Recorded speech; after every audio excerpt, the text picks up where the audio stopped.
Messi ഒരു സാധാരണ മനുഷ്യൻ തന്നെയാണെന്ന്. ഇന്നലെ അർജന്റീന ഒരു പെനാൽറ്റി നഷ്ടപ്പെടുത്തിയപ്പോൾ എല്ലാവരും അത് മനസ്സിലാക്കിയതാണ്. 9ാമത്തെ മിനിറ്റിൽ കിട്ടിയ പെനാൽറ്റി മെസ്സി പുറത്തേക്ക് അടിച്ചു കളഞ്ഞു. അപ്പോൾ തന്നെ എല്ലാവർക്കും പിടികിട്ടി ഇദ്ദേഹം ഒരു സാധാരണ മനുഷ്യൻ തന്നെയാണ്, അല്ലാതെ അന്യഗ്രഹ ജീവിയൊന്നും അല്ലെന്ന്.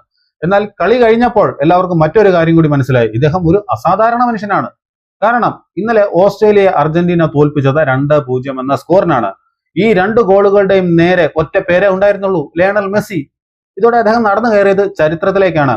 ഇനി കുറച്ചു നാളത്തേക്കെങ്കിലും ലോകകപ്പിൽ ഏറ്റവും കൂടുതൽ ഗോൾ നേടിയ താരം ആരാണെന്ന് ചോദിച്ചാൽ അതിന് ഒറ്റ ഉത്തരമേ ഉള്ളൂ, ലയണൽ മെസ്സി. 18 ഗോളുകളാണ് ലോകകപ്പിന്റെ ചരിത്രത്തിൽ ഇതുവരെ മെസ്സി അടിച്ചു കൂട്ടിയത്.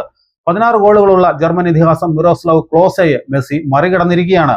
ഇനി ഈ മെസ്സിയുടെ റെക്കോർഡും ആരെങ്കിലുമൊക്കെ മറികടക്കുമെന്ന് നമുക്കറിയാം. എന്നാലും ആ ഒരു റെക്കോർഡ് സ്വന്തം പേരിലാക്കാതെ എങ്ങനെയാണ് ഫുട്ബോളിൽ നിന്ന് വിരമിക്കുന്നത്?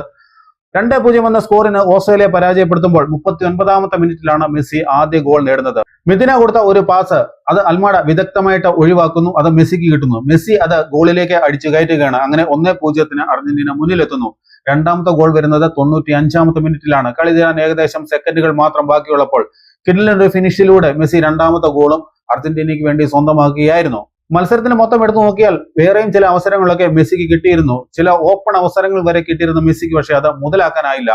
ആക്രമണ ഫുട്ബോളാണ് ഓസ്ട്രേലിയയും കളിച്ചത്. പലപ്പോഴും അവർ അർജന്റീനയുടെ ഗോൾ മുഖത്തെ ഇരച്ച് കയറിയെങ്കിലും ഒരു ഓൺ ടാർഗറ്റ് ഷോട്ട് മാത്രമാണ് അവർക്ക് ഉണ്ടായിരുന്നത്. എമിലിയാനോ മാർട്ടിസ് അത് അതിവിദഗ്ധമായിട്ട് രക്ഷപ്പെടുത്തുകയും ചെയ്തു. അങ്ങനെ രണ്ട് കളിയിൽ നിന്ന് 6 പോയിന്റുമായിട്ട് നോക്കൌട്ട് റൗണ്ടും അർജന്റീന ഉറപ്പിച്ചിരിക്കുകയാണ്.